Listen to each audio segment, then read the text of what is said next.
रामायण में प्रभु श्री राम और महाभारत में पांडवों के निर्वासन की कहानी तो हम सभी ने सुनी है, लेकिन क्या आपको पता है कि आज भी निर्वासन की ये परंपरा लगातार चली आ रही है।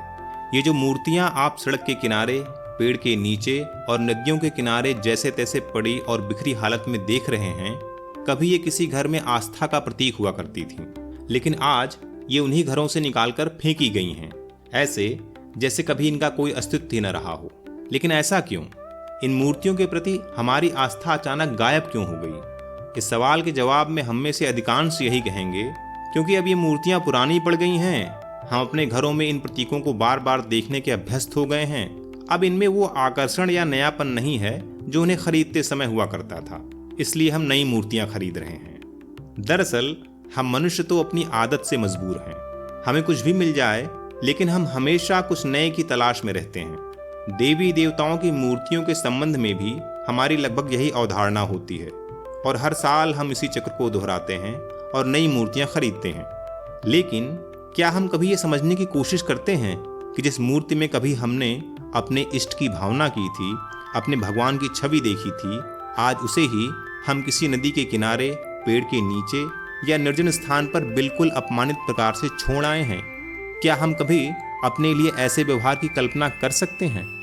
हम इन मूर्तियों को सजीव मानते हुए इनकी स्तुति वंदना करते हैं, नैवेद्य अर्पण करते हैं, लेकिन इन्हें यहाँ वहाँ फेंकते समय हमारी आस्था को क्या हो जाता है?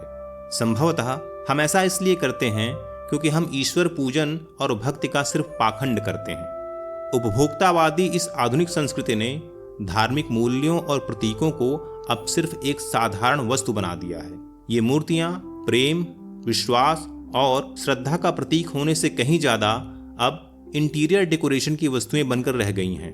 दरअसल हम सभी में से अधिकांश की कोई आस्था इन धार्मिक प्रतीकों में निहित दर्शन में कभी रहती ही नहीं।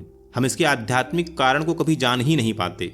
हम इन मूर्तियों को खरीदते इसलिए हैं क्योंकि दूसरे इन्हें खरीद रहे हैं। हम इन्हें पूजते इसलिए हैं क्योंकि दूसरे इन्हें पूज रहे हैं। एक दूसरे की देखा देखी करने की ये परंपरा अभी भी है और आगे भी रहेगी। लेकिन इसमें जो सबसे दुखद और हास्यास्पद है वो ये है कि हर वर्ष हम घर में जिस मूर्ति के आगे हाथ जोड़कर अपनी कामना पूर्ति के लिए भीख मांगते हैं, एक दिन उसी मूर्ति को निर्वासन दे देते हैं। हमारे आसपास ऐसे न जाने कितने निर्वासित देव हैं जो हमसे बार बार यही प्रश्न करते हैं कि जब हमारा निर्वाह नहीं कर सकते थे तो हमें खरीदा क्यों? इसलिए जब भी हम नई मूर्तियों को खरीदने के विषय में मन बनाएं तो इस पर जरूर विचार करें कि पुरानी मूर्तियों का क्या होगा, उनके सम्मानित विसर्जन की हमारे पास क्या व्यवस्था है। ऐसा करके एक तरफ जहां हम भागवतिक अपराध से बच जाते हैं, तो वहीं दूसरी तरफ पर्यावरण संरक्षण के लिए भी यह एक सराहनीय प्रयास होता है।